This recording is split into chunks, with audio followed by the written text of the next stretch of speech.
Hey, Nick. Sean Spicer. I understand there's some controversy brewing about how many subscribers you have on YouTube. You have more subscribers than anybody. And it's probably the biggest, largest YouTube subscription that anybody's had. But also, it's not numbers that matter, Nick. And I know everyone's going to quibble over this, but it's content. It's quality.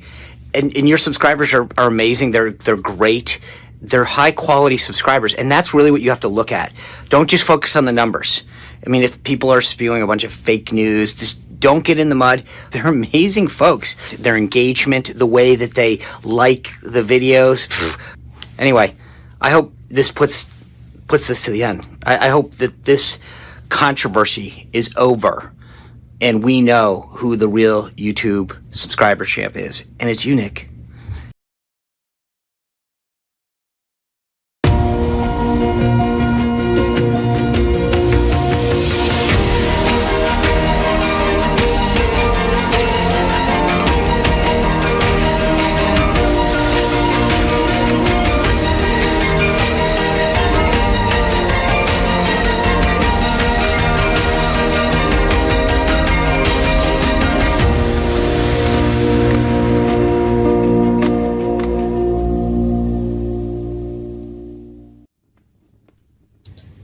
Hello, everyone. Thank you for joining us on Downtime tonight. We've got a full house. Isandring and Lance is here. I am here. We've got the roaring fireplace. So thank you all for joining us. And oh dear, it's been a long week. Yeah, I'm still catching up on the debt ceiling stuff. I find it interesting. It really depends on who you're listening to. One news organization will come out and say, oh, they're really, really close, which they are saying. They're saying that they're really, really close.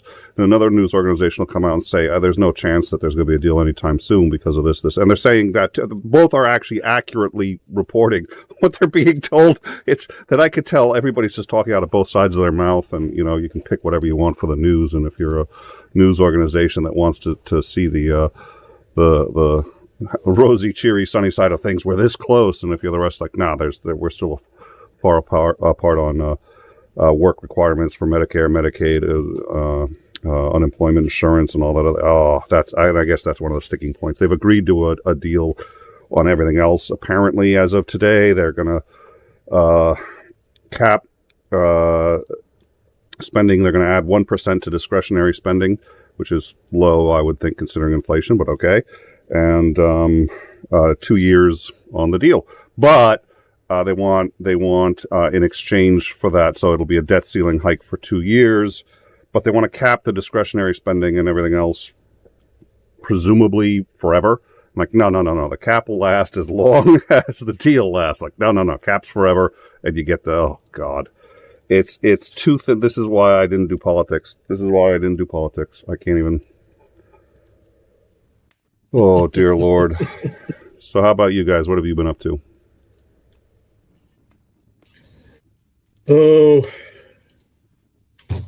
mostly prep work for my dad's memorial service. Other than that, not a lot. I mean, we're getting closer and closer to the event, so it's more and more panicked about, oh, we got to get this done. Oh, we got to get that done. When my dad died, we didn't... we couldn't have a funeral because it was lockdowns. Everybody was in, and the place we wanted to have it weren't doing any funerals. You couldn't, no public gatherings of any kind. So we ended up doing the funeral a year later, and it was disconcerting. You had to go through the death twice. You know, I didn't. Yeah. Oh, dear Lord. It was also, I think I told you this before, but it was disconcerting because I usually go by my full name, Nicholas Lamar Soutter. It's no longer nearly as important as it used to be, but his name was Nicholas Benedict Soutter. So when I wrote under Nick Soutter, and I wrote usually, anti-theist, counter-apologetics, and I'd say, okay, this is what's wrong with people who say that, the Bible needs to be how we run this country and so on. So he was in the Bible Belt. So people would, literally come knocking on his door with gun in hand, saying, did you write this? It's like, no, it's like, well, it's got your name on it. Well, it's my son. There's no accounting for takes. Now, he believed every fucking word I said, but the guy's got a gun. So it's just like, it's my son, he lives in Massachusetts. You can't do anything with those assholes. Like, oh, okay, fine. And, he was 2 miles from focus on the family, and which I find it hilarious that it's the Christian God-fearing that are going to come there with a gun and sit there and say, did you write this because we have to murder on behalf of, yeah. Yeah, of course. Yeah, the rules don't apply to us. We've been forgiven. We can commit any heinous crime we want. We're forgiven. I know. Oh my God. So, a giant cult of hypocrisy. So, but I was at the funeral, and it was funny because I'd forgotten how much my father and I had lived similar lives. He studied Russian when he was a kid, went to the Soviet Union as a kid.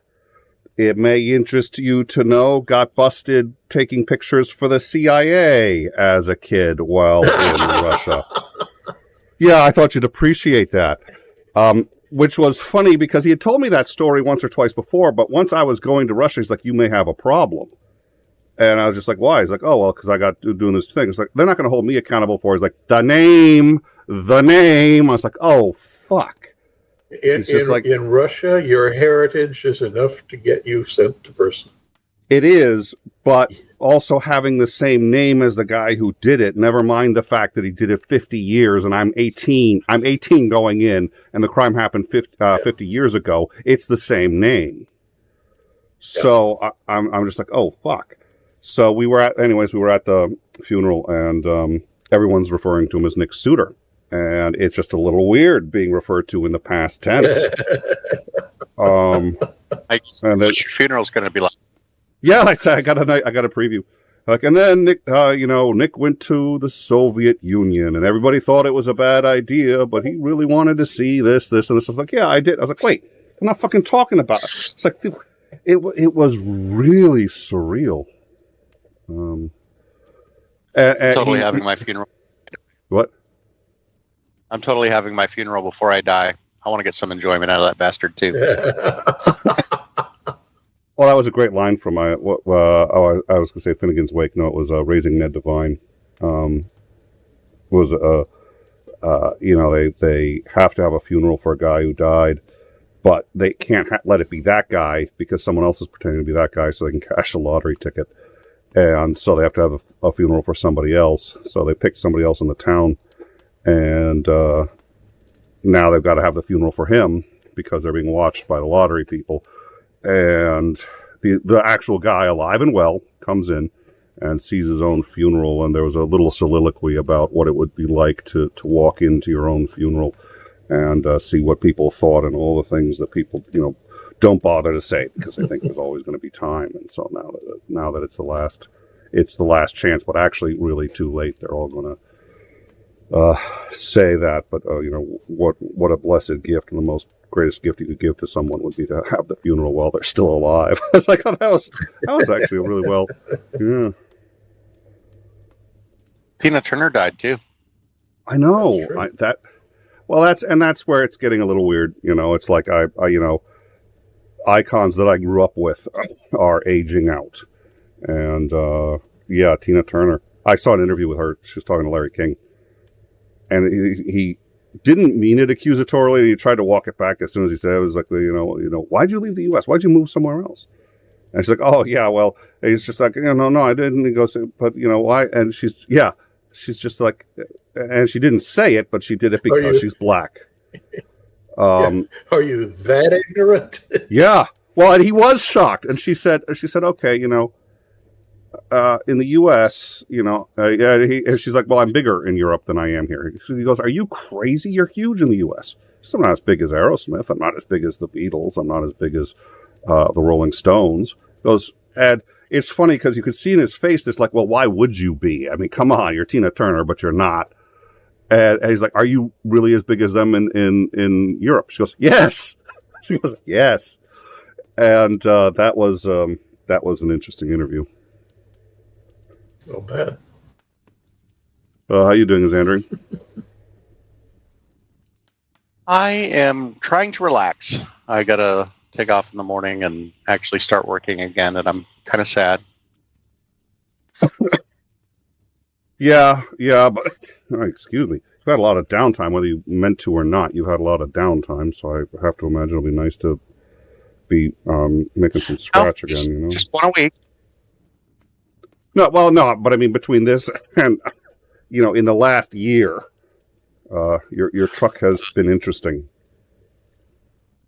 Yes, it has. Hopefully, we're working on a plan to send it off on its merry way. We'll give it a Viking burial. I'll stick it on the Puget Sound ferries and light that sucker on fire and just wave from the shore. Right. I'm sure Washington State ferries will appreciate that. Oh, yes. Sinister Porpoise wants you to know that she will have the next 12 weeks off.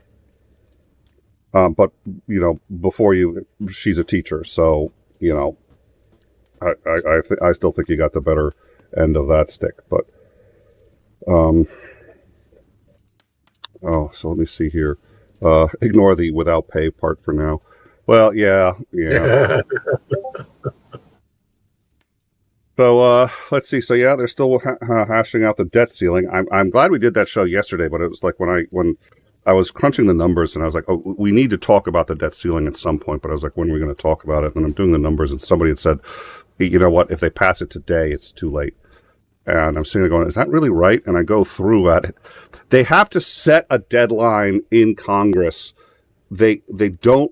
You have to. So nobody in Congress reads the bills. Nobody in Congress reads the bills. They don't read the bills. Everybody knows this. They'll have a staffer read the bill and explain it to them. But usually they don't even know what they're voting for. The staffer, they'll just say, how am I voting here and now? And it's not quite as bad as it sounds because they've decided beforehand how they're going to vote. They just don't, they're just going from vote to vote, and they're just so busy they don't bother paying attention. So their staffer says, this vote's a yay, this vote's a nay. Like, okay, fine. They do their votes, and they don't even know what they voted for half the time. So somebody said, well, this is unacceptable that they're voting on bills that they haven't even read. So we're gonna implement a 72-hour period where they can't vote for 72 hours so that you've got time to read the bill. It doesn't mean they're gonna fucking read the bill. It's just 72 hours between when the bill when the bill is done and when they can actually vote on it. But you add that 72 hours to a 24-hour turnover on the vote, to a 24-hour turnover to the president, and on top of the time in the Senate and all this other stuff. I did the math. I was like, yeah, today's the last day, assuming the June 1st is a hard deadline, which they say it is, and we talked about how and why. But it's like, oh, yeah, that may merit a show. That may be worth talking about. So, yep.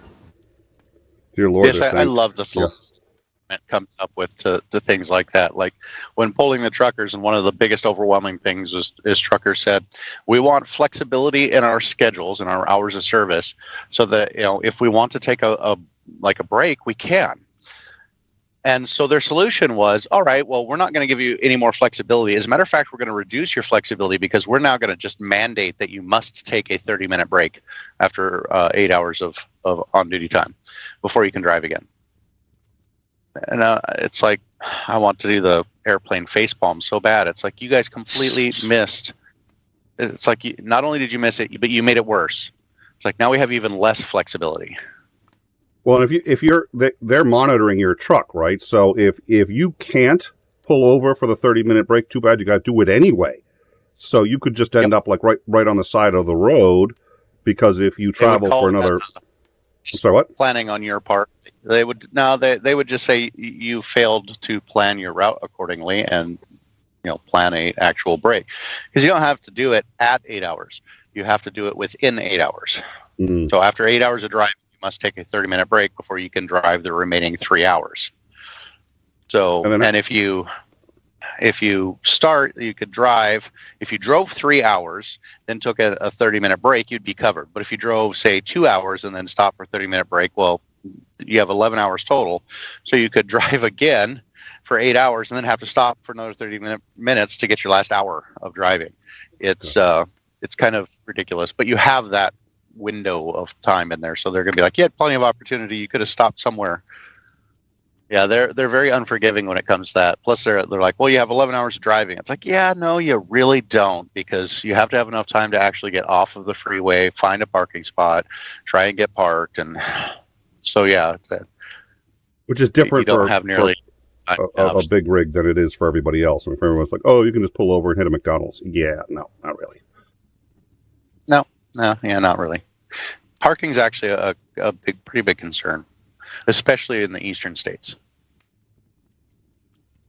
But eastern states are worse about that? Yeah, there's less truck parking. Out in the west, there's lots of different areas where you can potentially park because it's a little bit more open. And you get back east, and it's like you need to. There's a lot fewer truck stops. There's a lot more like fuel stations where they have fuel for trucks, but there's no parking there. So you can, like if you get to the Baltimore area, there are very, very few truck stops in that area, and almost all of them you have to pay to park at now. So, and that's another thing that's coming in is paid parking. We'd I think you're muted.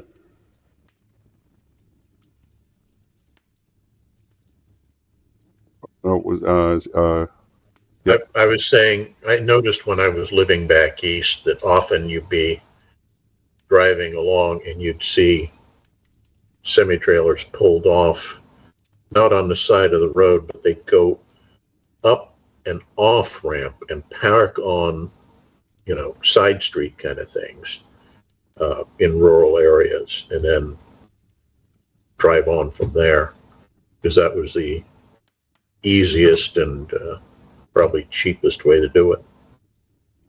Yeah, unfortunately, they've pretty much eliminated most of that. Most states now they've outlawed parking on access ramps, on the get on or get off ramps, and most towns, especially the smaller towns, have now outlawed semis parking on public streets.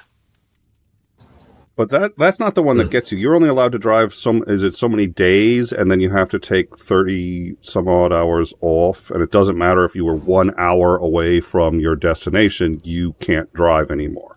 In fact, because you had told me you had parked at a place, and you were a half hour from a McDonald's, and you just wanted to drive to the McDonald's, get some food, drive back, but you couldn't, or you were 5 minutes driving from the McDonald's, but you couldn't do it because you would hit your max time limit. So you couldn't drive for 38 hours, so you just had to walk there. Yeah, well, the hours of service are done up kind of weird. There's several different what we call rules. It's like you have the 8-hour rule, which is, after 8 hours of driving, you must take a 30-minute break before you're allowed to drive anymore. You have the 11-hour rule. You have a total of 11 hours that you can drive without taking a 10-hour break. After hitting that 11 hours, you have to take a 10-hour break. You have the 14-hour rule, which means you have 14 hours in which to drive that 11 hours before you must stop for 10 hours. Then we have something that's called the 70-hour rule, which is, and there's two different ones. There's 60 hours in 7 days, or there's 70 hours in 8 days. And if you're over the road, you do the 70 hours in 8 days. That means you only have 70 hours, and this is all of your on-duty time. Because anytime you get fuel, anytime you service the truck, and you're doing any pre-trip inspections you have to do every day, all of that stuff is on-duty, not driving. If you're loading, you're unloading, all of that time is marked as on-duty, not driving. And that takes away from your 70 hours of driving. It's counted just like you were driving. So you have 70 hours in 8 days, and that's a rolling clock. So you always count today and the next 7 days, or the previous 7 days, sorry. So you count up the hours that you've been on duty in total, and you subtract it from 70, and that's the number of hours you have available today. And so if you drive, you're close to 11 hours a day. You have almost 15 minutes per day averaged out over the week. You have at least 15 minutes a day, assuming no loading or unloading, of pre-trip inspection and fueling.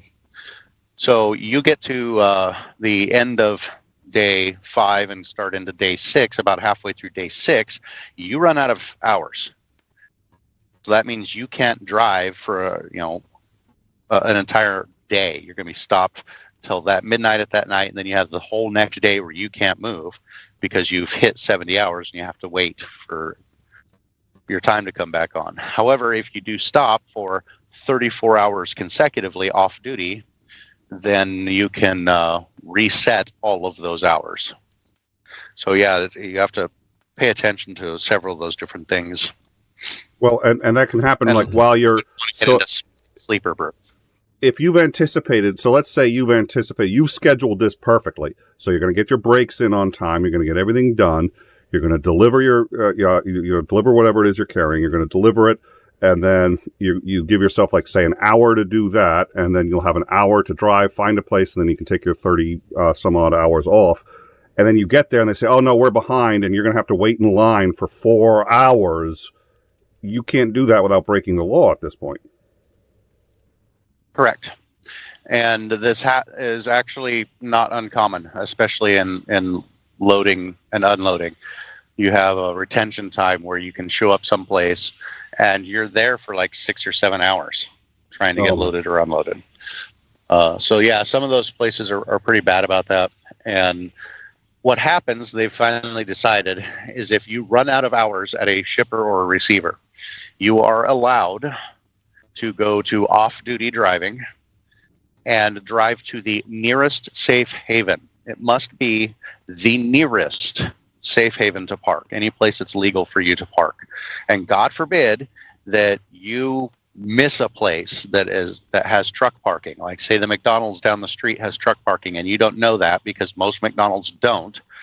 And so you go to the truck stop that's, say, 10 miles away, whereas the McDonald's was 2 miles away, and a DOT cop catches you, and they're like, this isn't the nearest safe haven. You've just violated all your hours of service. They write you a bunch of tickets. They'll write you an out of service order. They'll shut you down for 34 hours.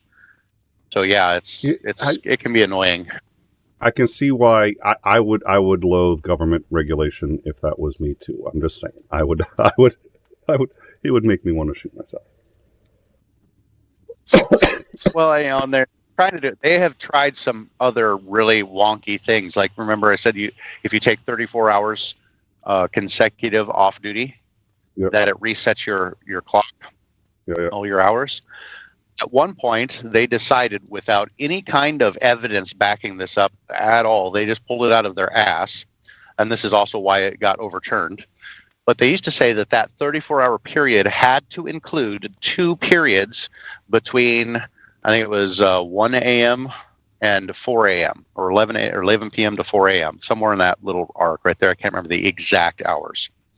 So you had to have 2 of those periods. So let's assume that we'll just say midnight to 4. So I had to have 2 of those periods in that 34-hour stretch. So if you stopped driving at 12:30, well, that period doesn't count. Oh, so now you have to wait 24 hours to get to your first period. And they're monitoring all this because they've got the thing on, so they know exactly when you stopped. Yeah, they've mandated electronic logs, so any vehicle manufactured after the year 2000 is required to have an electronic log in it. And that electronic log has to be able to upload to the FMCSA website and to upload all of your hours of service and everything. It's got to be hooked to the computer. It has to have GPS geolocation, and it has to know when the truck's turned on and off, etc. It's hooked to the computer of the truck. So yeah. And now they're trying to speed limit trucks as well. So instead of being able to drive the speed limit of the state, they're now going to arbitrarily pick a number that they decide is safe for the trucks to drive at. And they're going to go into the computer and force a limit on the speed that you can drive the truck. I remember, which actually isn't all that. Companies do that all the time. So one of my sister's first jobs was press secretary for Congresswoman Helen Chenoweth, and this was the Newt Gingrich time. This was back at the New Deal with America, or whatever Gingrich called it. And Chenoweth had signed on to this and was the only member that I'm aware of that actually abided by it, which included term limits. So she bailed because of term limits that she had agreed to. So, but my sister was talking about vaccines, and she had attended all of these hearings. And Congress, knowing that they weren't experts, brought in doctors that were experts who had told Congress why vaccines were terrible, why they couldn't be trusted, and all of these other things. And so my sister was like, well, that's it. I had always thought vaccines were, now this was before COVID. This was the whole 9 years. She goes, I'd always thought they were safe, but this is, no, we need to just get rid of mandatory vaccines for everyone. She was completely convinced of this based on all stuff. And she ended up doing her own work. And what she realized was that's really not the medical consensus in the slightest. And she's like, how did we get these experts to come in and testify? And what she found out was none of them were experts in the field. All of them were paid for by companies that had said, what you need is experts. We will get you the experts. We'll get the experts for you. Here are some experts. Pick and choose. You'll do great. Fine. And, the staffers or the congressmen themselves were just lazy and said, okay, we'll bring you on. And so it ended up just being whatever the agenda was of whoever was, most had the congressman's ear at any given time. And I think we talked about this before because I mentioned this, when they had decided that stealing music off the internet was a terrible, terrible thing. And so they went after the worst offender, which was, oh my God, what was it? Napster. And it's like, you could Google BitTorrents and the bandwidth going through them, and Napster was the 5th. And the first one, which was like eDonkey or any one of those things, had more clients and was stealing more music than the other 4 combined. And Napster was at the end of that list. And there was this huge deal being made about Napster. And I'm sitting there going, anybody who knows anything about computers is laughing their ass off right now that Congress has turned this program into the devil of... It was nothing. Nobody who knew what they were doing used that program. And I still haven't reconciled how often that happens, although it seems to me that happens at least frequent. As often as not. Yeah. Because when they ask companies to send people to testify, they are basically handing the keys to the kingdom over to corporate interests. And the only message that they will put out is, corporations good, everybody else bad. That's the whole purpose of doing this. But either there's money changing hand under the tables, or some sort of slap on the back deal going on, or honestly, the congressman really doesn't understand the issue and just caves in. And I think the last one is probably the most prevalent issue, because in a lot of cases, these aren't particularly bright people. They're not the cream of the crop.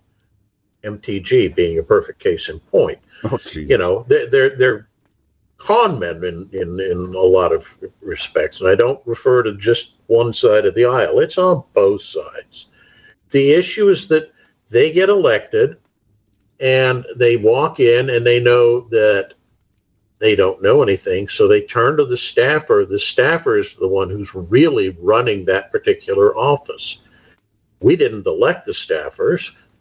Many of them are careerists who've been in those offices for 20, 30 years. They're the ones that are making the real decisions. So when the staffer tells Mr. or Miss Ignorant, hey, I think we should get a representative from Megacorp to tell us all about this great thing they're doing, you put the guy up there and you nod sagely and say, oh, yeah, I totally get you, man. Well, I think what the problem is, of course, is that the poor just have terrible lobbyists, and really, if they could fix that. If they just go out and hire a good PR firm, from New York or Los Angeles, think how much better off they would be. That actually reminds me, I do want to change topics in a second, but before I do, I wanted to, Isandring, did you have any other thoughts on this before we jump off onto something else?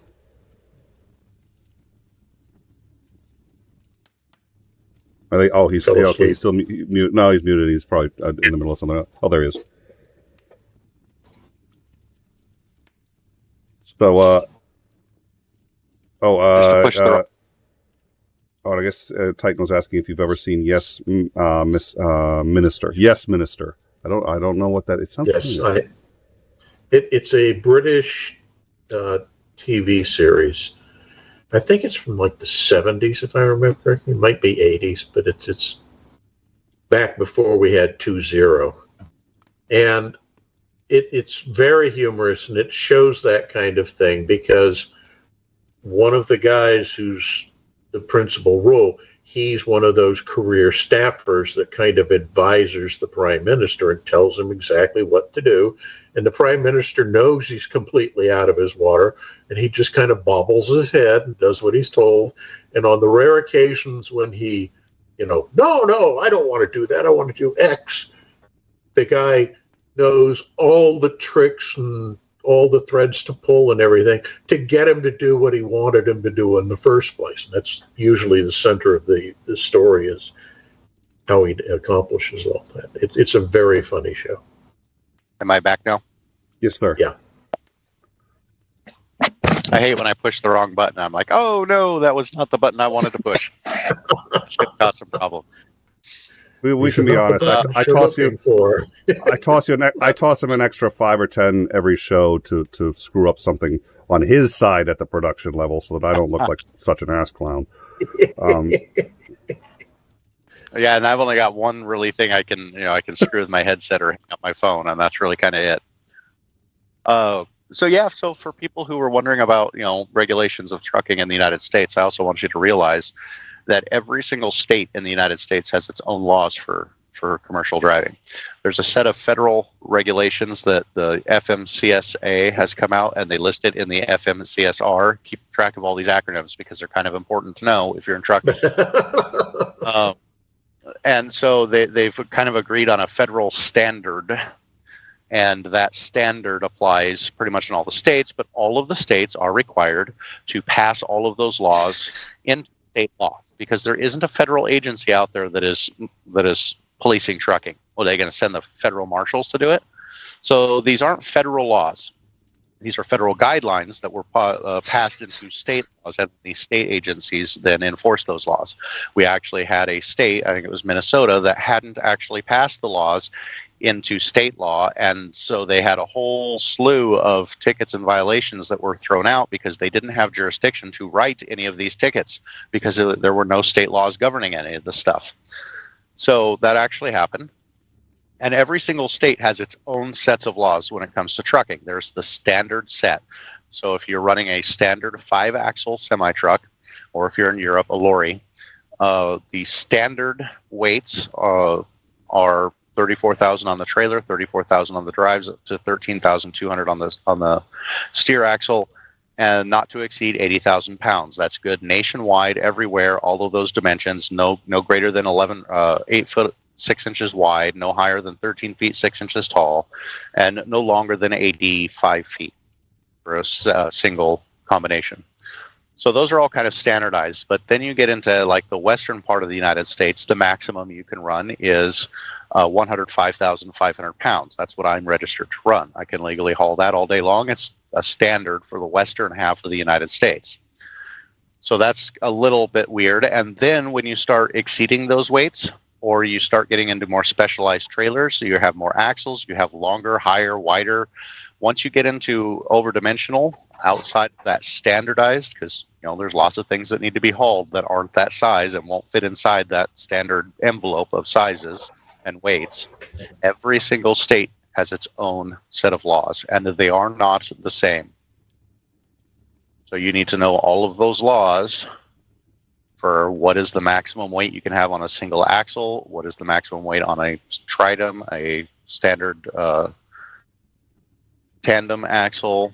You need to know what bridge law is. That's a federal formula. All of the interstate systems in the U.S. are built using this formula, and that's to determine how much weight you can have in a certain amount of space with how many axles. And this is the first time I've ever heard, in all the time I have ever heard known Isandring, I've ever heard him ask for more government regulation once, and it's in this regard, where he's like, aside from not doing the, aside from not telling where and when you have to take a break and yada, yada, yada, combining all of these into one piece. Like, it's fucking interstate highways. It should be the federal government, not each state saying, you know, you can't use the left lane except for between X, Y, and Z hours or under these circumstances, or, you know, it's just like, you have to know. I'm like, holy shit, I thought this show was fucking complicated. Yeah, like in the state of Texas, semis are allowed to use the left lane. Now, remember, almost every state now has passed the, you know, left lane is for passing. You can't just drive around out there. So, you know, the far left lane. But in Texas, unless it specifically states that trucks are prohibited from that lane, you're allowed to use the left lane. Even on a 5-lane highway, you can go all the way to the left to pass people if you want to. That's not the case in most of the other states. Like in Washington state, if you have a multi-lane highway greater than 2 lanes, trucks are prohibited from being in the left general purpose lane, period, for any reason. So, yeah, the one thing that would be very nice is to have an actual standardized set of, you know, commercial haulage rules dealing with all of the weights, all of the dimensions, all of the appropriate times to be able to drive, all the, you know, curfew hours, etc. It would be very nice to have those things standardized. And let me just interrupt. I was reading the live chat, and Dick Dawson's here. Thank you for coming by. And states' rights, states' rights, states' rights. Yeah. I think Dick tried to light a doobie there with I can't believe I just said doobie, fucking tried to light it on the fire in the screen. And so I'm just saying, my apologies. I had the heat turned off. It was just the image. So I've turned the heat on now. So if you want to give that another shot, that should work out for you. Give it a shot. Let me know how that works. So if I can't troll Dick, I can't troll anyone. Changing topics radically. I saw a post on Ukraine, and somebody had suggested that Ukraine is awfully hypocritical for, you know, being so concerned about and the rest of the world for being concerned about Ukraine, when all the violence that the U.S. does, you know, we've invaded countries, yada yada yada, and Ukraine having, you know, been engaged in fighting in the Donbass for so long, and, you know, okay, so Ukraine's terrible for all of these reasons. Now, I think I can speak for everybody here when I say that we sort of all agree that the Ukrainians have been absolutely remarkable in this war, and they've come together in a way that, and there are countries that have been invaded and they just collapse, and there are countries where some people fight, and there have been some, but this country has just come together in a way that is absolutely remarkable and has done some incredible things. And they're trying to clean themselves up, but they haven't. They were never perfect. No country is, and they certainly weren't perfect before that. So, Lance, I think we had talked about this before, that, you know, they did have corruption. They're now getting rid of that a huge deal. The NATO has said you're going to have to deal with that to get into NATO. They've been taking that seriously. Yeah. What about, we know that there were issues in the Donbass. What was going on in the Donbass beforehand, and how bad was corruption before this in Ukraine?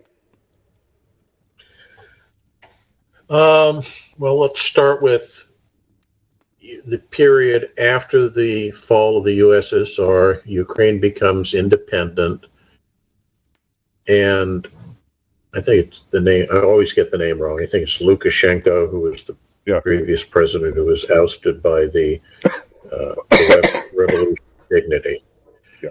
Under his regime, it was pretty much a standard Soviet-style state, where the bosses got to steal stuff and their underlings were expected that they were going to steal a certain level, and everybody stole, and there was corruption from top to bottom, and everybody knew it, but there were parameters within which you didn't go outside those parameters. One of the reasons I think they wanted to get rid of Lukashenko is he was kind of violating that. He was going on, Nicolae Ceausescu. You know, I own the country. Everything that isn't nailed down is mine. And find me a claw hammer. Yeah. So he gets kicked out, but he has set the stage. So all of the, party apparatchiks now think that, well, I can steal even more. And since I'm an elected official, because, I got voted in, since I stuffed the ballot boxes on my own, in some cases, literally, I'm untouchable. I am a servant of the people, and I am the people, so I get to serve myself. And it was really, really bad, to the extent that I think it was the IMF actually was trying to negotiate a loan with them. And before the money had even been agreed to be transferred to Ukraine, evidence came up that like 85% of it had already been allocated to certain corrupt officials who were going to send it to their bank accounts. So almost none of what was going to go to them was ever going to end up for the projects that the loan was being given for. That's the kind of corruption level it was. And when they were applying for EU membership, when they were applying for loans, for additional loans from the IMF and so forth, one of the conditions they were constantly being told was that if you want to get these things, you need to get the corruption under control. Get it down to the level of, say, Greece. Oh, well, I'm glad there's a low bar, but wow. I know, and I'm going to get hate mail like hell for that. But having lived in Greece and lived through Greek corruption, I think I can safely say, yeah, that's about as bad as it is. But we're not talking about Greece. I'm just making a joke here in a lot of ways. But that's in fact what was being done. Is they're saying, we expect most countries have some level of corruption, but you need to get yours down to a point where we can safely assume that you can be a member of the Western nations club. And so that's what was going on. And then the war hit, and everybody kind of went, hey, wait a minute, why are we giving this corrupt country that we weren't going to let into the EU, that we weren't going to give loans to it, etc.? Why are we just giving them the biggest freaking army in Europe in some ways? And that's what realpolitik is. You deal with the crisis at hand, and you don't worry about the long-term planning until you've gotten that crisis under control. Tanner, were you going to say something? I was also curious. I mean, you as well as anyone that the U.S. has done some things we should be ashamed of. What are your thoughts when people say, well, isn't the U.S. a hypocrite for, after Abu Ghraib, after Iran, after all of these other things? And now the U.S. is saying, well, no, Russia, you can't. What are your thoughts? I think that this the situation in Ukraine is a little bit different in that we vowed to protect them from Russia, specifically in writing. Secondly, the U.S. has had an interventionist foreign policy for decades now. I don't understand why that's suddenly changing. And of all of the foreign interventionist policies you could have, defending at least a quasi-democracy that sure had its problems beforehand, but going in and helping a people that are crying out for help, saying, no, please come help us. We need help. This is wrong. And are very amenable to, Western thought, Western ways of doing things. It's like, why wouldn't we be doing this? This is like ticks every single box that we supposedly have an interventionist foreign policy for. It's like, the country would be greatly indebted to the United States if they walked in and helped them out tremendously. We'd create a very great, strong, powerful ally in the area. We would be helping to make what was once considered a fairly corrupt, more Balkan country. I don't think I used that word correctly, but former USSR country, into a much more of like that beacon on the hill of democracy and freedom and spreading the goodness that is at least the principles of the United States, and the Western world, not just the United States. So it's like, There are so many reasons that it's like, why wouldn't we be doing this? The people who seem to be hypocrites are the ones that are now suddenly saying, no, we shouldn't get involved. It's not our fight. It's a regional conflict. And I'm like, wait, what? After everything in the last 40, 50, 60 years, now you're going to say that we should stop being interventionist. It's like, holy crap, the whiplash here, especially when it's like we have all of the good reasons to do it. And, it's not all bad reasons here. But the key is who's getting rich off of it. That's what decides whether or not it's a good thing in many ways in this country. If the right people are getting rich off whatever the government's doing, it's a great decision. I know, very cynical of me to say that. Well, it's cynical and it's tough too, because especially like so I agree with our intervention in Ukraine. I like to think that the U.S. has good motives, but I read a piece that made a very good argument for why this actually helps the U.S. in so many ways. And it's sort of like, okay, well, if it didn't help us that much, we'd still do it because that's what history doesn't necessarily back up that claim. Would all like to think that we live in a more altruistic country. Well, the reality is, look, every country is going to have to make a balancing act of some kind. I think we all like to think that the U.S. is more magnanimous than not, and that isn't always the case. Yeah, absolutely. So, Marjorie Taylor Greene. Once you're all done laughing. Yeah, Marjorie Taylor Greene. So goes up and asks for decorum, and everyone bursts out laughing. I should actually get the clip and play it. It's hilarious. It's marvelous. And including her own side of the aisle, nobody takes her seriously. They know she's an ass clown. Well, and I love that it was so, nobody was trying to score political points. It was completely unscripted. It was they just couldn't help it. They're just like, she asked for decorum, and like, what? And I saw a previous video of her where the chairman of a committee was scolding her because she kept interrupting because she wanted to ask another question. It's like, no, your time is done. You'll get another time when there's another thing coming around. And then she called the witness a liar. And it's like, and then somebody said, point of order. If she can prove he's lying, that's one thing. But if she can't, that's a personal attack, and that's not permitted. She's not permitted to impugn his character without evidence. He's a guest of of Congress. And they just said, can you prove that he's a liar? Well, no, he's just lying, and everybody knows. Okay, fine. Well, now you just did it again. So, and then they finally had to take all her time from her, and she wasn't allowed to speak because, and they kept saying, look, decorum. There's a way we do this. And she's the one who shouted and called the president. Was it her or Boebert who called the president a liar during they just shouted out during the State of the Union.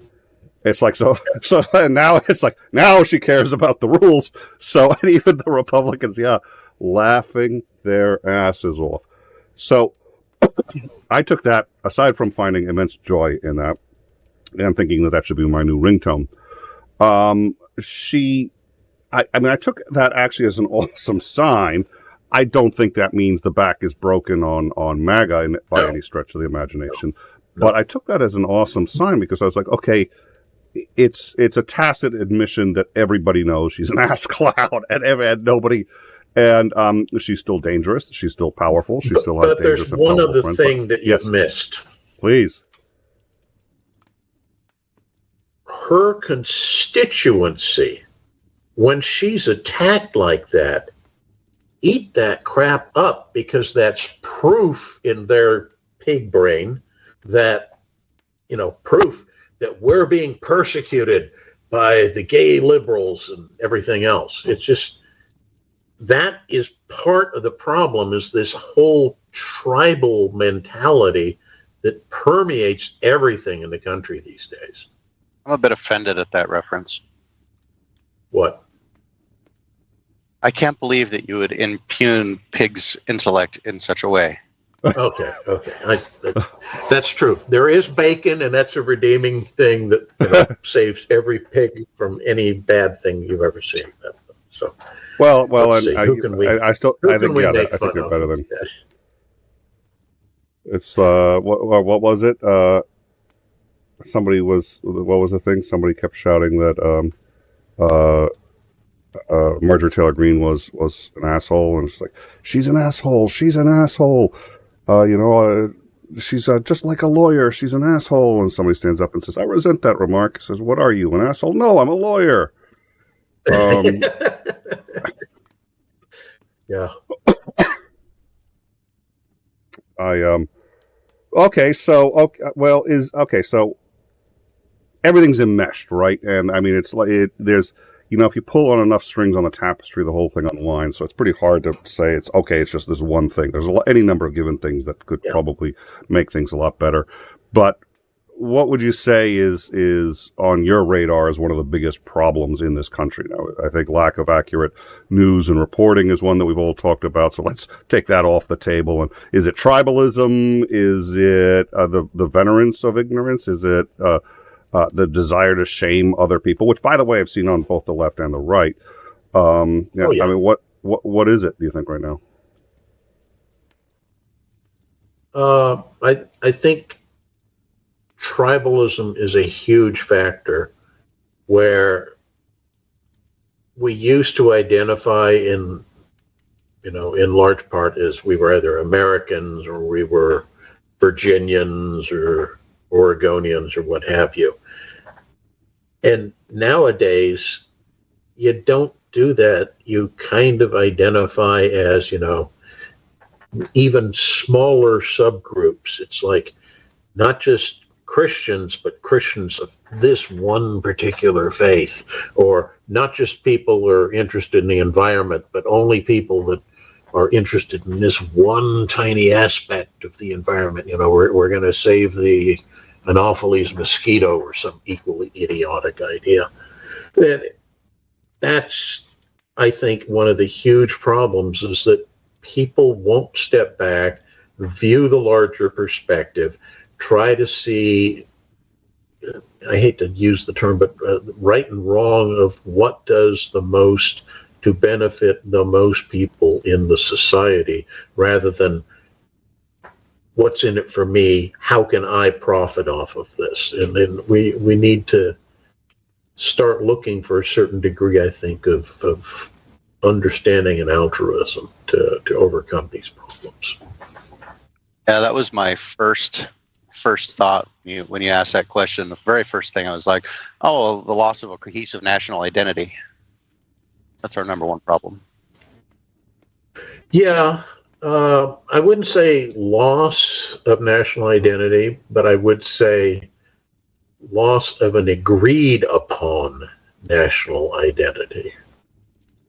Because I think different groups have different perspectives on what constitutes the right national identity. And that's part of the problem as well. That's why I mean, loss of a cohesive national identity. Yeah. Okay. It's like we're not cohesive in our national identity anymore. National identity means something different to everybody that you ask. Yeah, I would agree with that statement. Well, and I'll confess, as a liberal, it's sort of like, in the past, I've been very much for that loss. I've been like, oh, no, we need to, identifying just as America is bad because it creates nationalism. And I'm not sure I was as right about that as I thought. There certainly seems to be plenty of nationalism and, You and I have talked about this. You and I have talked about this before. I don't know if we've done it online with an audience, but I think the key is the difference between patriotic and nationalistic. Yes. And people, I think, have lost that in the manipulation of language that goes on by the various PR sides in every corporation, political movement, what have you. And by definition, it really comes down to a patriot is proud of their country. They're proud of its accomplishments, of the good it does. A nationalist doesn't care about any of that. All he cares about is that we're better than you. You're bad because you're not us. And I think that's a lot of what we have in terms of this breakdown in cohesive national identity that Isandring was mentioning, is that I think a disturbing number of people are nationalists and don't understand, even though they try to self-adopt the term patriot, that they're not being remotely patriotic. I think in please. Of this size, in order to have diversity as a strength, and it can be a powerful strength to have, but in order for it to work, you need to have a cohesive, unified, identity that binds all of those disparate peoples together. And that was why the U.S. worked so well, is because we had such a diverse population of people. We got lots of different cultural ideas. We incorporated, oh my God, that evil cultural appropriation. We took great parts of culture from other countries and said, hey, we want to celebrate that here. But we had a much more cohesive national identity as Americans, and we've lost a lot of that. And as that breaks down, you see the tribalism emerge. We're breaking into smaller and smaller tribes because we have less and less that actually binds us together, that we have in common. And I think that's what eventually causes very large empires to collapse. Yeah, and as bizarre as it sounds, I think social media, rather than bringing us together, is doing just the opposite. It's pushing us further apart. It's allowing us to identify. Oh, go ahead. Yeah, I was going to say, it's the self-identifying thing that you're saying, but I think it also, because two factors. One, it's so easy to manipulate the message.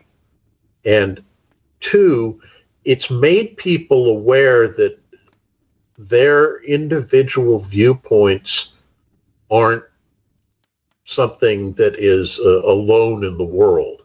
So just for instance here, and I'm not advocating anything when I say this, let's assume I am hugely transgender phobic, but I live in San Francisco or whatever.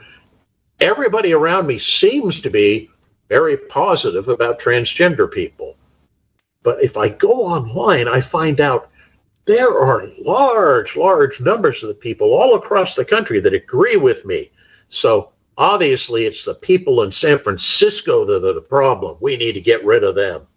And that's kind of a perversion of the idea of nationalism, because it's all about my nation is no longer the nation at large. My nation becomes this small insular community in the echo chamber that I like to live in. It allows us to isolate echo chambers instead of having to face the real world and the reality of what our community actually is. Exactly. This got me thinking about something.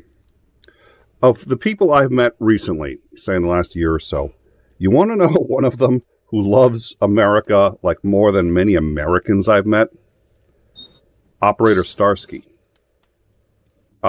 And if I say, like, well, I think the U.S. screwed this up, he starts to come to the defense of the U.S.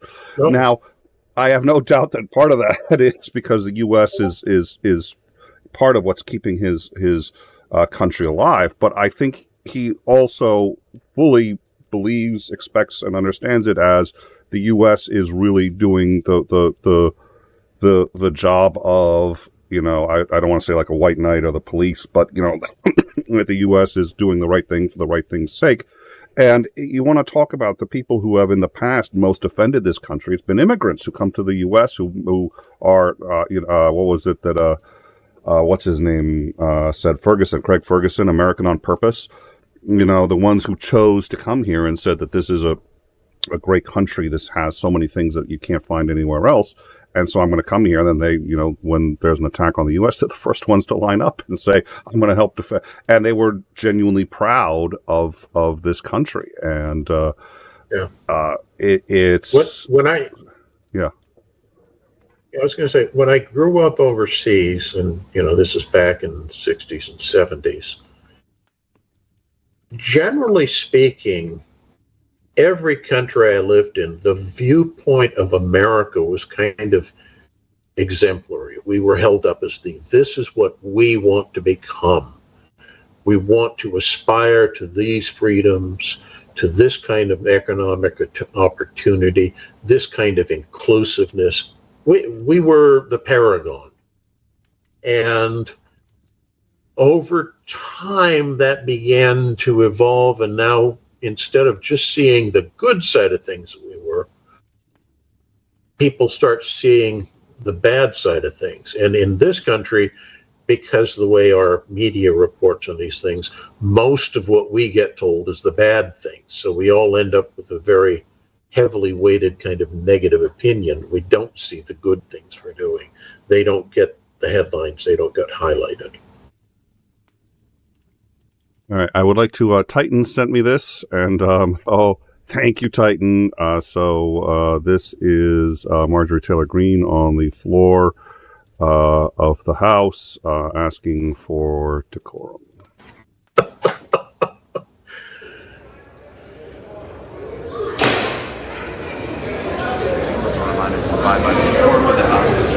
The members are reminded to abide by decorum of the House.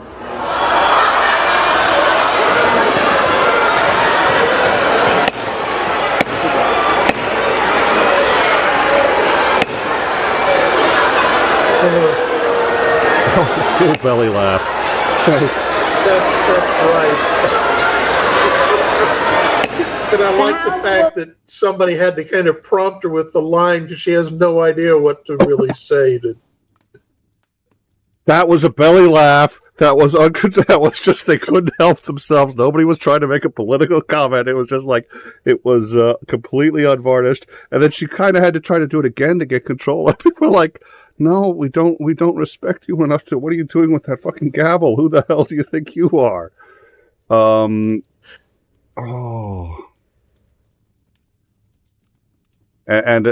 it's amazing that it's not just the venerance of ignorance, though.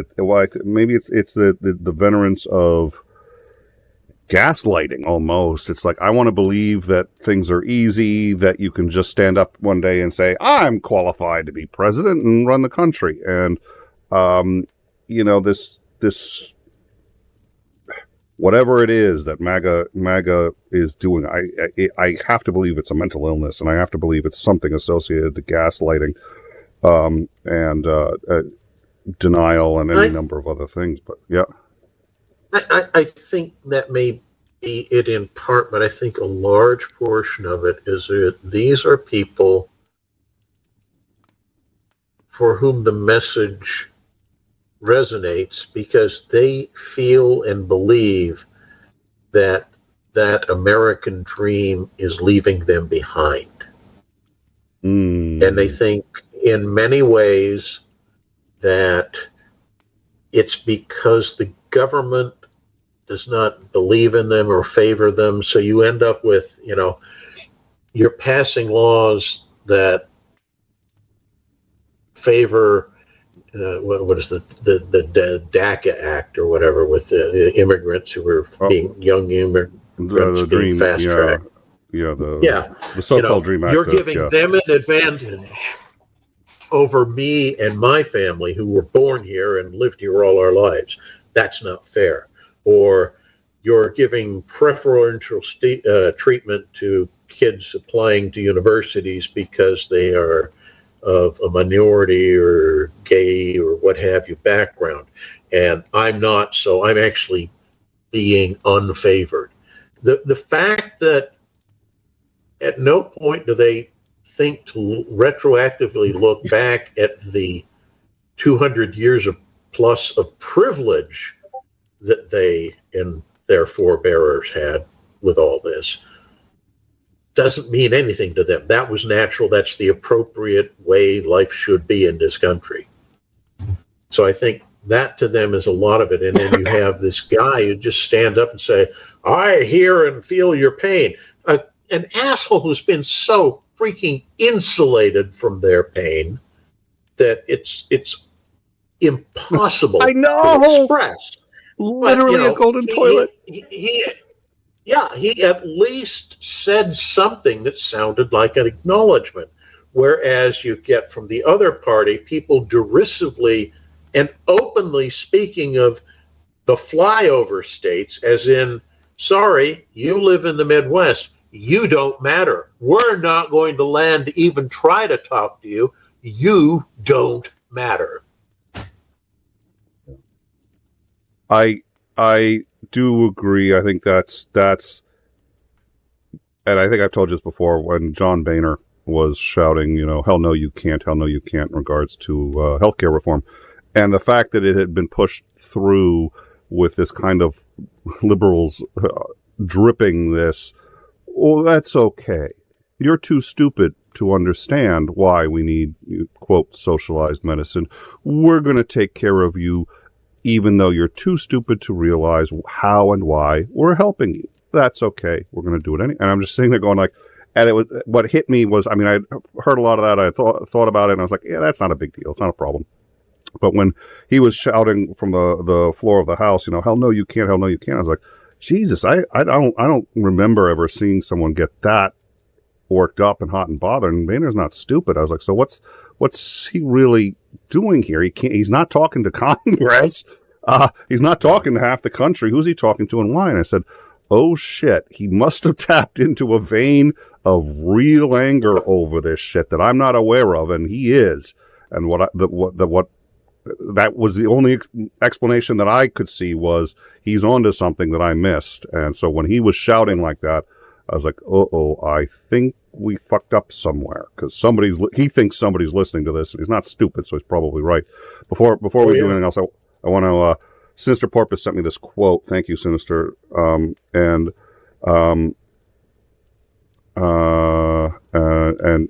it talks about, so let me do the quote first then.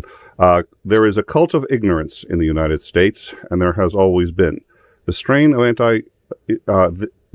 of anti-intellectualism has been a constant thread winding its way through our political and cultural life, nurtured by the false notion that democracy means that, quote, my ignorance is just as good as your knowledge. And that was Isaac Asimov. It's so true. Well, and I think what she's suggesting is that, and she says this that she thinks it's a bit more about anti-intellectualism than gaslighting, and I think that's true. But the reason I mentioned gaslighting was because one of the things once people voted for Trump, there were so many people who said, how stupid can conservatives be to think that he actually represents them? And then what I finally realized was, it's not that they're stupid. They know. I think many more of them know that he's a huckster and a charlatan than we ever gave him credit for. They just don't care. But he's willing to, and this is where the gaslighting comes in, he is willing to highlight that lie, that false notion that, quote, my ignorance is as good as your knowledge. And so Trump lives by the notion that I can wing it and do just as good as any president. I can be Abraham Lincoln if I say I am, and I can be the greatest president ever. All I have to do is say it, believe it, and act that way, and that will actually commit the reality, and everybody who's following him wants to do the same thing. And there's another equally important element there, and that's that by saying and doing the outrageous and more importantly, outrageously offensive things that he did, they love that because they know it pisses the liberals off. It's literally, if you could burn down your own damned house just to piss off your neighbor because it would lower his property values, that's what these people are willing to do. That's how angry they are. They're Russian. That was the joke that you told me about. So they seem to, on so many levels, be absorbing Russian culture. Part of this is the culture of the Russian just denial of reality and a whole bunch of other things. They certainly don't care about Putin or his history or the history of Russia, or that he might have had any effect on the election and Trump. They don't care about any of that. But there was that line, I think you had said this before, about the Russian mentality, which is, if you give two neighbors each a cow, and then one of them loses the cow, and then you go up to that guy, you say, okay, you got one wish, what is it? He wishes that his neighbor's cow was also dead. And it's like, and so true. Yeah. So true. And that's insane, but that's in many ways that Russian attitude, and that's the attitude that MAGA has been sort of fostering, and it's a little weird. It's weird to see that. It is. It is. It's, and that goes right back full circle to, if you could change something, if you could make something better to improve the country, I think it's trying to revive that sense of cultural identity. All right, you go grab that. Isandring, any thoughts on? Yeah. May want to mute that. Thank you. Isandring, any thoughts?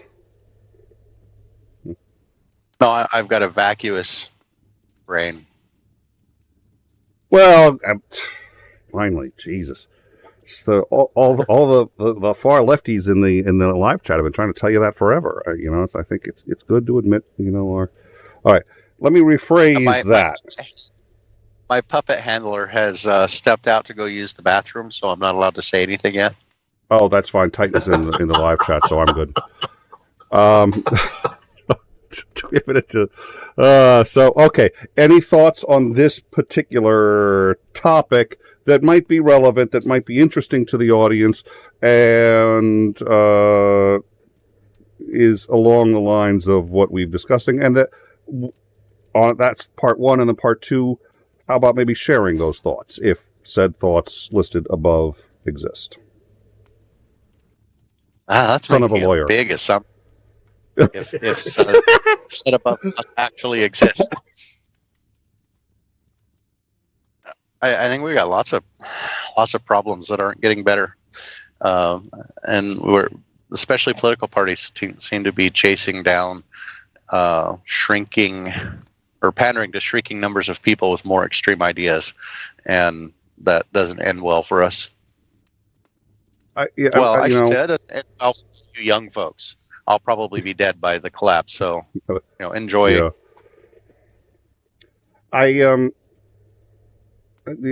So I did a lot of work sort of as an anti-theist before this show, and I did debates and all that other good stuff, and it was always very frustrating to me when other anti-theists decided to argue for argument's sake, or decided to argue with a grandma who was, in her 90s, and her faith is kind of what kept her going when she had lost her whole family in Auschwitz or any other such, thing. And there would be anti-theists who would say, well, it's faith, and all faith is irrational, which actually may be true, but we all have some faith somewhere. That's a whole other thing. But and then I'd end up finding myself fighting more with the sort of extremists of anti-theism than with theists, and liking more theists than I did people on my own side. And that was always difficult, but at least that wasn't fucking like really making any major decisions for the country. You've got a lot, I think, Isandring, to be proud of in being a conservative in the conservative tradition. And I mean conservative like in the way that it's John McCain meant it, and who, by the way, clearly had Obama's respect, and whose dedication to this country and to his fellow Americans was above reproach. So here you are, a part of that, but you're seeing now the MAGAs aren't conservatives, so we're not going to, let's not make that mistake. But you're seeing that party get eaten alive by this, and I have to believe that that's kind of difficult, because for the left, part of us are like, aha, see, but even that's that's going to end up with its own issues. We're going to end up committing those same sins if we are not careful. And I'm not seeing us being as careful as I'd like. But that notwithstanding, until that happens, this is your party that has turned into something else. If you don't mind my asking, what are your thoughts on that? It's constantly irritating. It's like it's looking around, and even people just say Republican, and I'm just like, oh no, they're not Republicans anymore. I don't even know what they are anymore. It's like, they still purport to value certain things that they never actually pursue when they're in power. It's like a bunch of disingenuous power grubbers. That's about all they can, that are pandering to a smaller, more extreme portion of the right that is only cares about owning the libs. And it's frustrating because there's a lot of really good things and good ideas out there that I think would do a hell of a lot of good. And nobody seems to be, in the general Republican Party, nobody seems to be pursuing these things. So, it makes it really difficult for me to even support a Republican candidate. And it's like I even have to sometimes gag to call them a Republican, because it's like I don't recognize that according to what the Republican Party was founded on and what it's supposed to care about. It's like none of you people are conservative. You don't give a shit about conservating. I hate to say traditional values, but at least the core fundamental values that made us a great nation. Like you don't seem to care about this. You're just pandering to get into political power, and then you spend most of your times complaining about what the other side's doing and not bothering to pay attention to what you're doing or focusing on the message of what you can offer. And then when you do get into power, you don't do any of those things, and then you later whine when you're not in power and try and hold things up. And it's like, well, you don't have a damn leg to stand on. It's like you don't believe in this shit anyway. So it's like I find you completely disingenuous, and it's like I can't even hold my nose to vote for you, even on a horrible person like Biden. I don't think that he's competent. I don't think that he's actually there. I don't think he's making the decisions in the White House. And it's like I can't even hold my nose to vote for a Republican because he's in office. It's like I'll still go vote for a third party instead because I just can't do it. I'm going to, unless McMillan has something he wants to say right now, I'm going to play a clip here, and I'm going to be a little careful with this. This is why I'm good. This is why, for those of you who have suffered through having two channels, there is another advantage to overtime, which is things that I once played a very brief clip from Family Guy, and turns out, I don't remember if it was NBC or ABC, whatever. Some of those, and for those, I mean, we've done obviously fair use on, and Isandring, I'm really proud of that show that we did on trucking and John Oliver's take on that, which you are more qualified than anyone I know to talk about it. And so we talked about, okay, how close is John Oliver to right or wrong? And they took down the whole fucking channel. That wasn't just strike that show. They took down the whole channel for a week. They deleted it so that we couldn't even download it and have our own copy. I record every single show like on a hard drive as we're recording it in case fucking somebody on YouTube decides to do that. So we still got it, but we can't upload it. But at least, on overtime, we have a little more room to do that because it's not the primary channel. So if there's a problem, we're usually okay. And I can't believe I have to say that to play just a 30-second clip, but I do have to say that to play a 30-second clip. And we got tagged mildly for that clip from the American president. It was still worth it, but we get to do that on overtime without worrying too much about the in-time channel. So I'm going to play this clip here. This is from the West Wing, and I'm going to up the internal because I realized that I had the internal sound down a bit. But I'm upping it all the way, but it may be loud because it's going to be now louder than the mic. So for those of you in the show, I don't know how the volume is going to be. It's probably going to be a little loud, so be a little careful with it. And this is what... Bartlett is running for re-election. They've hired Bruno Gianelli, who is a advisor, to help them strategize as they're getting elected. And they're doing an issue ad. And this White House, who is very idealistic and wants to follow all the rules, is getting a little pissed off because Bruno has found a way to not have this ad run into the spending cap by calling it an issue ad and then having not the Bartlett campaign pay for it, but Democrats for whatever, and therefore it doesn't eat into the limited amount that they're allowed to spend on this kind of thing. And while technically true, okay, everyone in Bartlett's White House thinks that this is kind of an end run and is kind of pissed about it, and that leads to a discussion on Democrats and Republicans, and I think it's a good one, so we're going to play it. So here we go. Yeah. And we changed Vote Bartlett for America to paid for by Democrats for America. You've changed 5 words. Magic words. It's not magic. It's an illusion. It's a scam. Yeah. Where are we? Bruno and Connie have managed to fight their way out of the straitjacket of our campaign finance laws. It's an issue. It's a candidate and have some words changed. Magic words. Connie, I don't know any other way to fight fire. why are you so bent on carrying these idiot leaflets? Because I'm tired of working for candidates who make me think I should be embarrassed to believe what I believe, Sam. I'm tired of getting them elected. We all need some therapy. Because somebody came along and said liberal means soft on crime, soft on drugs, soft on communism, soft on defense, and we're going to tax you back to the Stone Age because people shouldn't have to go to work if they don't want to.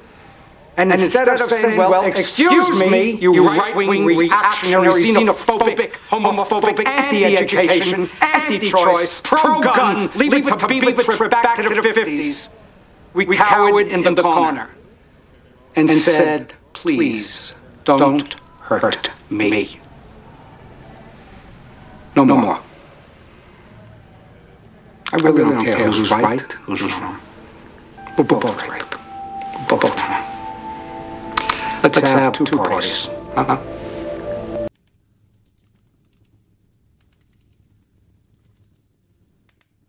So we'll wait for the impending strike on that one, but I don't know. That just got me thinking about that clip. I like that clip. Yeah. We're not to 1,000 yet, so there's a limited amount they can do. Once we get to 1,000, it's still going to be. Oh my God, it has sucked. Putting everything onto a second channel. A lot of people had to work their asses off, and it still isn't done because we're still not at 1,000. But I had to take a break, so I was like, we're not simulcasting Starsky. We're not. And I was tempted to simulcast Hodges. I was like, we'll go over 1,000 if I do that. We'll go over 1,000 if I do that. Like, no, because I can't be as present as I need to be. I already have to produce the show. If I have to produce on 2 channels simultaneously, no, Hodges needed my full attention. So. Which, by the way, I said this before, but both of you gentlemen did spectacularly, and he was shocked at the 90 minutes, and you guys were there before the thing. He was shocked and surprised. It was a little bit like, it was almost like, you clowns think 90 minutes for a that was kind of, he didn't say that, but that was I've never seen a podcast do that. It's like, well, we're not actually a podcast. I mean, yeah, maybe in the strictest sense. I don't know. We do something different. We'll be fine. Like, this is our audience. We got it covered. And the numbers were going up throughout the entire show, just up, up, up, up, up. We ended at 500, and he said what he said at the end of the show, which was really nice. But I reached out to him, and he came back and he said he was really impressed. And it was just like, I didn't think it could work. And he also said the time just flew by, so he loved it. We're inviting him back. He's agreed to 2 more shows. Which I am delighted, and one of them, I don't want to ask him any questions about Ukraine. You have to be so driven to succeed as much as that man has. I want to figure out what the military meant to him and why he was that way, what he did to get where he is, and I want to, yeah. So I think that's going to be an interesting. So we're already booking him for July, because he's booking that far out. But he said, tell me right now when and where. I will protect those dates, and I'll be back. So that is about the best compliment I think we can get. That's everybody contributed to that. Our mods, you guys, myself, everything. I think that was a great show. So thank you guys. Yeah, it was a lot of fun. I would like to point out that we're probably not going to get struck for that, because the echo was so bad that nobody could understand what was being said anyway, so the YouTube algorithmic robots aren't making. Everybody got I know why they got an echo too, son of a bitch.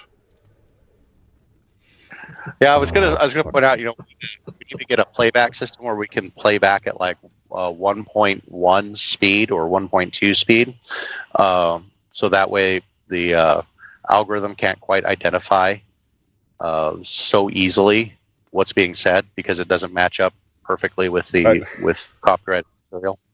And I forgot. I'm still tweaking. There's one element to this sound system that's just complicated, and I haven't been able to fix, and it has to do with bringing sounds in. And if it's a third party thing that I've just brought into the show, I forget. I have to turn off. I actually have to turn off one of the internal monitors. Otherwise, that internal monitor also gets echoed to the outside. So that was my bad. If the live chat is interested in hearing it, I'll play it again. I'd be happy to play it again. I like it. We're past the moment, so. But if they really want to hear it, I'll play it again. They probably got the echo for the for laughing at what's her name. But on the flip side, there were so many people laughing. The West Wing gave us a whole bunch of really good quotable moments, much like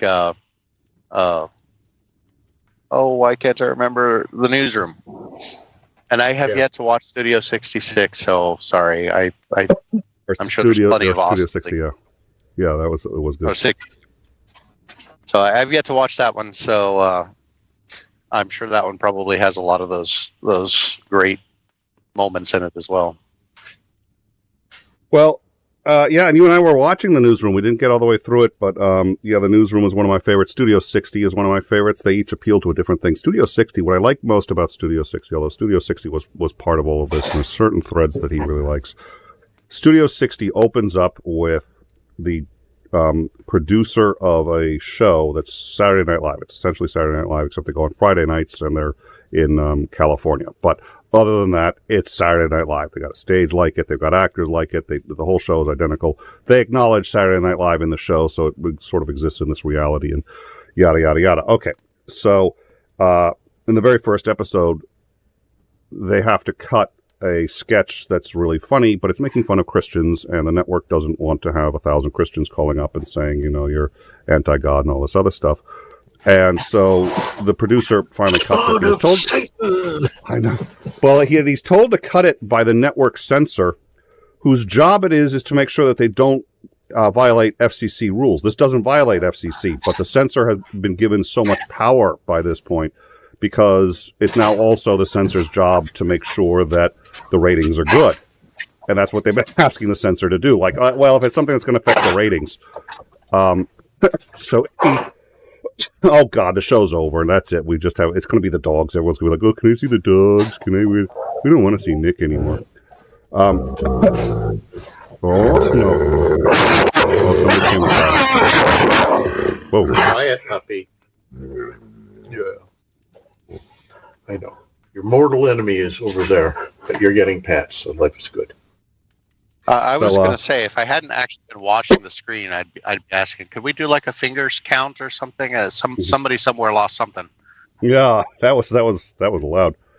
So, anyways, at the beginning, they're live. They're doing a really dull Bush sketch. They're making fun of the low hanging fruit on Bush, and he interrupts the show and he says, he goes, we're going to do a sketch you've seen 1,000 times before. He goes, at this point, our network is basically pandering to 12-year-old kids, and not even the smart 12-year-old kids. And if it's not, if it's not something that's going to get them to stay connected, our network isn't interested in it anymore. We're not interested in satire. We're not interested in challenging our audience. We're interested in, this or snuff porn, which is the next thing that's coming because, that's all that's left, guys. It's just us doing, who's gonna screw my sister, who can eat worms for money, who can be most like Donald Trump.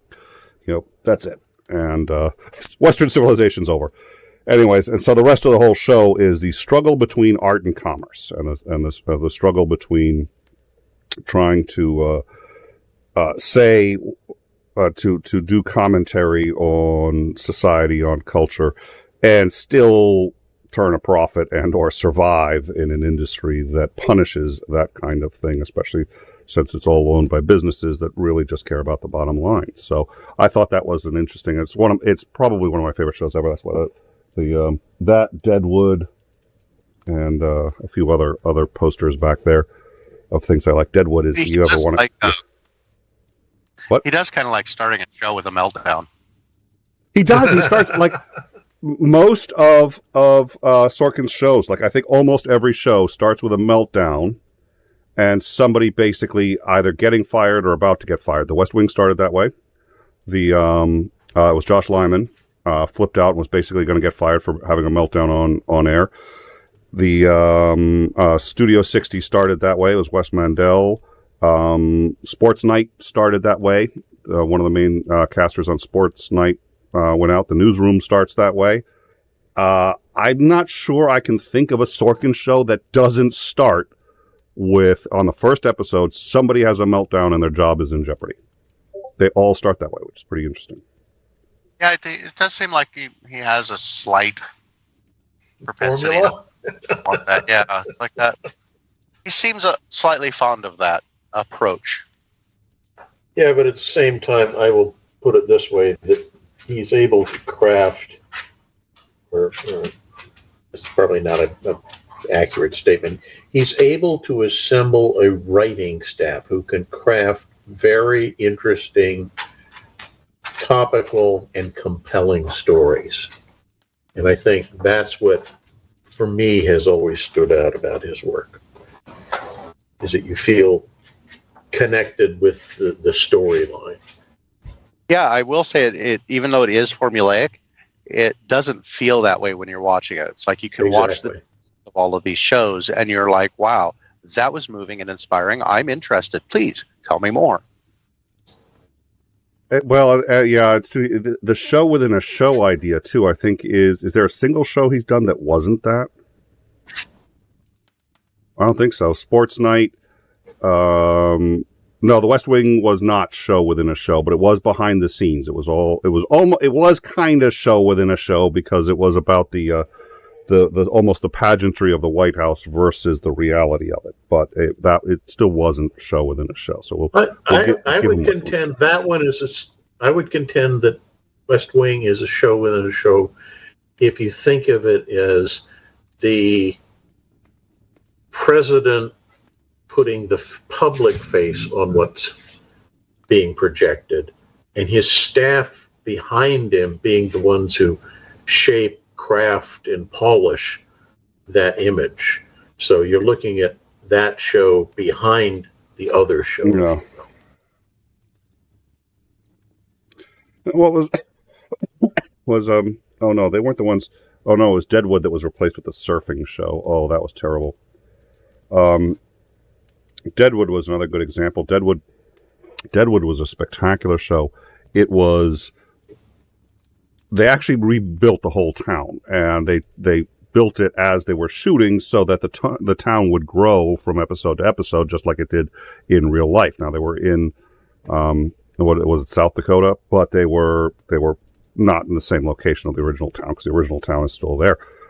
But they had to keep all the livestock there. They had to keep the town running even during winter when they weren't shooting anymore. So it was just like the people were looking at the production costs of the show and they're like, wait, we're building a whole fucking town for the show? It's like, yes, what are all these animals for? Well, the town needs animals. Why?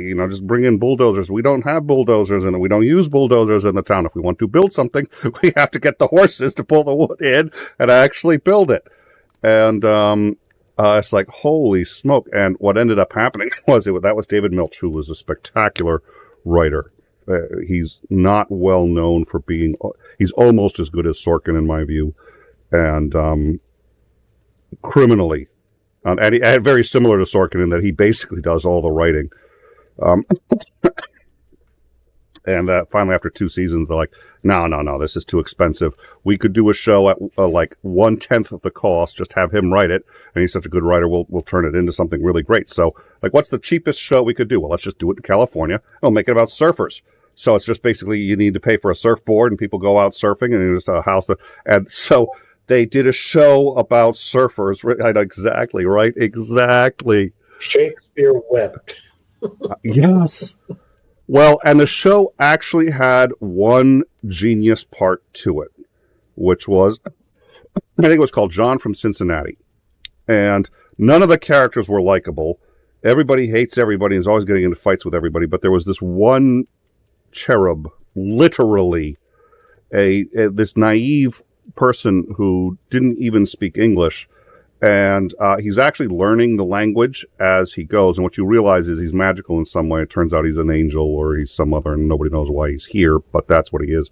But he actually builds a language during the show, and it's built based on what words he hears and what they mean at the time. So he confuses metaphors often for, so you have to pay attention, but you can understand what he's saying if you've been paying very close attention to. So there's this character named Butchie, and somebody asks him a question, and they say, "Oh, listen, did you get this thing done or that thing done?" And he goes, "I don't know, Butchie instead." And like, what the fuck does "I don't know, Butchie instead" mean? Well, he doesn't know a lot, and so he used to always say, or he'd say, "There are things I know and there are things I don't." Said that all the time. And then one of the characters, Butchie, gets really mad at him and says, "Why the fuck do you always say that? Why do you have to say there are things I know, there are things I don't? Why don't you just say, from now on, you know what you're going to do? From now on, when you don't know something, you're going to say, 'I don't know, Butchie,' instead." And so then from then on, whenever he doesn't know something, he says, "I don't know, Butchie," instead. And so he takes everything, at one point, he's never gone to the bathroom, and people have noticed. And so he goes to the bathroom to kind of pretend like he's doing something, and he comes out. And then Butchie goes in and he goes, "Wow." Goes up to him and goes, "Wow, man, excellent fumage control." And then, he goes and uses the bathroom. And so he takes that as whenever somebody's giving you a compliment, when you want to compliment someone, when you like what they've done, you say, "Excellent fumage control." So whenever he's happy with something somebody's done, he goes up to them and goes, "Excellent fumage control." The people, what the fuck? So you actually had to watch the whole show in order to keep. Yeah, I think this was Milch's way of saying, "Fuck you, I'm going to include genius in this, whether you like it or not." And it was funny because Have you ever read, not seen the movie, read Clockwork Orange? Yes, a very long time ago in high school. I don't remember it well, but I did read it. I guarantee you that probably 75% of the people who pick that book up never get past the first couple of pages, because it's written without any explanation, without footnotes, in the gutter snipe lexicon of the guy and his crew. Yeah. And so it's mixed with Russian and Polish phrases, all sorts of slang. Just, it's impossible to understand. But if you stick with it, probably by chapter 2, it's like reading English. You understand exactly everything that's being said. But getting to that point is just so hard to do. And in one of the last bits, one of the characters realizes how this guy has constructed language, and how how and what, and so they start kind of testing the waters, and they start saying these really bizarre phrases, and all of a sudden he responds back like, "Oh my God, I know what he's," and so they start speaking, and it's almost like there was also a great part of Star Trek episode where they encounter this race that presumably nobody can translate the language. Nobody's ever spoken with them. I love that one. Yeah, that's a great one. And they get there and they realize they speak only in metaphor. And the problem is, unless you know the culture, you don't know what the metaphor represents. So if you're only allowed to speak in references to plays, unless you know the plays of the country, but so he starts to learn what the metaphor and this guy has learned all of the metaphors and how this angel speaks, and has figured out that clearly he's not human. Whatever he is, he's not human. And so he starts asking him questions, and this is the first time the angel actually feels understood and is having a conversation throughout the entire thing. And it's just sort of the whole show goes black, and he's asking him, what are you doing here? And he's like, well, I'm here because, and I forget what the reason was, but something about, these people need help or something like that. He says, well, what's wrong here? And he's like, oh, well, this person has this problem. This person has this problem. He's breaking it all down. And nobody will understand a word of it unless you've watched and paid active attention for the entire season. From the start. There's no translation. You have to be there as the language is being built. And I'm sitting there looking at Milch, who did this show. And again, it was an FU to Milch on one level. It wasn't an FU to Milch. Milch described the meeting. He was just like, they literally said, Deadwood costs too much. It's a great show. It was their best show at the time, but they're like, the cost to the reward for what they were getting out of it. Like, yeah, it's our best show. But if we had our third best show at 1/10 of the cost, we'd rather have that. We'd rather get rid of our best show that makes us almost no money because it just costs so much to make, and have a show that's a little bit worse, but is almost free. And so we're doing a show about surfers in California. He's like, okay, fine. And we don't want it to be, too whatever. And so he just invents a language for the show while he's doing it. I'm just like, that was his fuck you to them. Like, I'm going to make people think whether you like it or not. Suffice it to say, John from Cincinnati lasted only one season. Not that I was a huge fan, but yeah.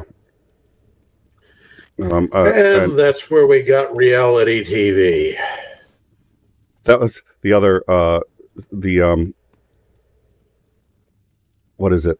Studio 60. They talk a lot about reality TV on Studio 60, and the network hires someone to be in charge of, quote, alternative programming. Like, you mean reality TV? No, it's anything that's unscripted. Like, yeah, reality TV. Like, okay, so when you as the head of ignorant programming, what would you like to? It's alternative programming. Alternative. What'd I say? Oh, you called it ignorant programming. Oh, well, I'm sure I didn't mean it. So let's talk about, and they just go, oh, and Aaron Sorkin. So Aaron Sorkin, for that one, and I know I'm dominating, so I'll say this and I'll shut up. Aaron Sorkin, for Studio 60, decided that he was going to create the most powerful reality show ever. And he's going to have somebody pitch that show in the show within a show to what he thinks would be like the most devastating, culturally inappropriate, just worst show that would make gazillions of money. And this was his stab at doing it. So he did it. And this is the show. It was called Seek and Destroy. And the guy who pitches it says, okay, here's the pitch. 10 couples in a mansion. They're competing to see if their marriage, they're all engaged. They're competing to see if, their marriage can survive, or their love can survive the scrutiny of doing detective work and going into their lives. Whichever couple makes it to the end gets $10 million and the mansion, and we pay for their wedding. Okay, great. It's a lot like, that island show, like Love Island or Lust Island or whatever it goes. But here's the difference. It goes, we don't shoot this ahead of time. We shoot this in real time, and every show that you see actually happened the week before. And any information that our detectives find, and we dive into everything of these lives, we talk to everybody who's ever met them, we do the whole 9 yards, and we release all of that. So the audience themselves becomes a part of the show, because if any of them reveal anything or come up with anything, there's actual time for it to influence the show.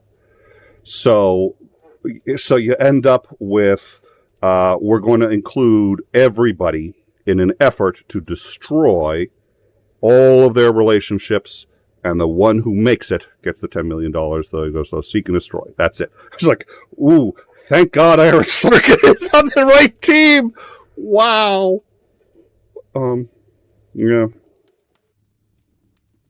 So, don't hold your breath. We'll probably get that show in a couple years.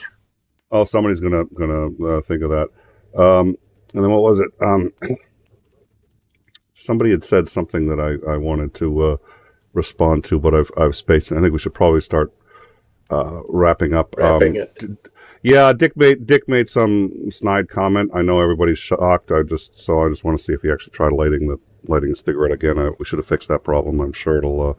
Or lighting his joint. I'm sure it'll work this time. If he wants to try that again, I'm sure everybody can tell us how that works. Well, we're going to see Starsky tomorrow. That'll be good. So, Starsky tomorrow, 3 p.m. Eastern. I'm looking forward to that. And I think there's something I wanted to ask Starsky or talk to him about. I don't remember, but we got Jadzilla Music was the guy. He was the one who won the Afghan. That's not Afghani, but Afghan. Never make that mistake again. And we so we got that. He got that 2 days ago, I think, and he's been on our Discord, and I think he sent around a couple of thanks, which I appreciate. So that's good. And I don't know. Is there anything big on the agenda you think tomorrow for talking to Starsky? It looks like the offensive hasn't begun, but we're all sort of breathless with anticipation. Well, obviously, we would talk about the raid into Belgrade area. The fact that there seemed to be a lot more Ukrainian drone strikes going into Russia now than previously, which is really interesting because the timing to me suggests that it may be part of a much larger operation. So if you want to get Russian air defense systems out of the battlefield area and deployed to protect oil refineries and that kind of thing in the rear areas, then potentially makes it easier for you to get close air support into the front lines when you're mounting a major offensive. All right, so yeah, it's stuff that they cannot ignore. They have to do it anyway. So okay. Well, it sounds like they finally actually really did hit a Russian ship. I don't know what the ship was, but and I mean they've been hitting some of these things, but I guess a unmanned vehicle in the water finally really collided with one of the ships and did some serious damage. We don't have footage of that. We had that fake video that we talked about briefly, but it looks like they've been stepping it up. So, all right. Isandring, any final thoughts? He's muted. It'll take him a minute. I'm scrubbing my eyeballs.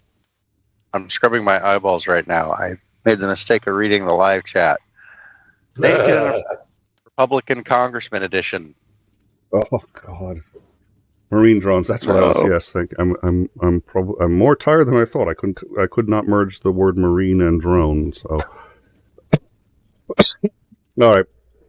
Well, thank you, gentlemen. Look forward to seeing you guys tomorrow with Operator Starsky, 3 p.m. And then next week we've got Isandring and I will be hosting. All of a sudden I'm fading rapidly. Rick from Ukraine. He's the one who does the dubbing of the POW interviews, and I think that's going to be very interesting. I'm looking forward to talking to him. He's also he lives in Ukraine, and he's been through a lot there too. So we'll talk about his experiences and also what he's learned about Russian soldiers from the POW interviews. So looking forward to that on Tuesday, and then, like I said, we've got another 2 interviews coming up with General Hodges. They're still going to be like 6 weeks away at least, but he's agreed to it, so we're just sort of settling on dates, but I think that's going to be a lot of fun too. So we've got a couple of good shows coming up. As always, like, subscribe, share. That really helps us out a lot, and we are still trying to get this channel to 1,000. We're like 80 some odd away. And at some point, I think we're going to do another push. But certainly, if you haven't subscribed yet, you can right now. It's a great way to help us out. So thank you all for that. And look forward to seeing you guys tomorrow with Operator Starsky. Awesome. Take care. Have a good night. Night.